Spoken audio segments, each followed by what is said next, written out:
चुप रहना समझदारी है, पर मौन रहकर अन्याय सहना अपराध है। चुप रहने में ही भलाई है, श्री कृष्ण ने बताया है। दोस्तों, स्वागत है आपका हमारे चैनल पर। आज हम जानेंगे कि मौन रहना समझदारी क्यों है। आप सभी ने अपने जीवन में एक कहावत तो सुनी ही होगी, एक चुप 100 को हराए, एक चुप 100 को सुख दे जाए। और इसलिए हम कई बार चुप रहते हैं, मौन रह जाते हैं, क्योंकि यह सच भी है कि एक मूर्ख व्यक्ति के सामने मौन रहने से अच्छा उत्तर और कुछ भी नहीं हो सकता। परंतु जीवन में सदैव चुप रहना उचित नहीं होता है।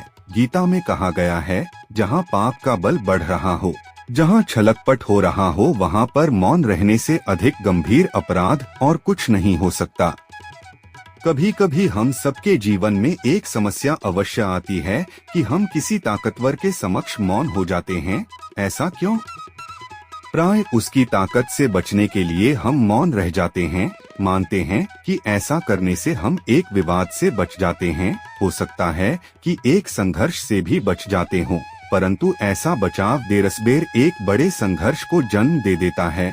हमारा मौन रहना अनजाने में उस व्यक्ति का समर्थन बन जाता है और वह अपने आप को और अधिक शक्तिशाली अनुभव करने लगता है। यहीं से हमारा दमन प्रारंभ हो जाता है। एक के बाद एक हम अन्याय में अनचाहे रूप से सम्मिलित होते चले जाते हैं, जो आगे चलकर बड़े टकराव का कारण बनता है। तो फिर इसका तोड़ क्या है? यह समझने के लिए यह जानना आवश्यक है कि ऐसी कौन सी बात है जो विरोध करने से रोकती है। यह सामने वाले की शक्ति तो नहीं हो सकती, यह तो हमारा खुद का डर होता है जो हमें मौन रहने को विवश करता है। क्या हम मन से डर को निकालकर अन्याय का विरोध नहीं कर सकते? आखिर वह हमारा क्या और कितना बिगाड़ सकता है? सोचिए, ऐसा करने से हमारा मन कितना मुक्त, कितना हल्का अनुभव करेगा।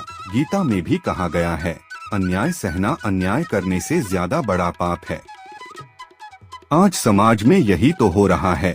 जहां विरोध करना चाहिए वहां कोई बोलता नहीं। कोई बलशाली व्यक्ति कुछ भी गलत बोल दे तो उसके सामने विरोध करने की किसी की हिम्मत नहीं होती। उसके समक्ष हम कमजोर पड़ जाते हैं।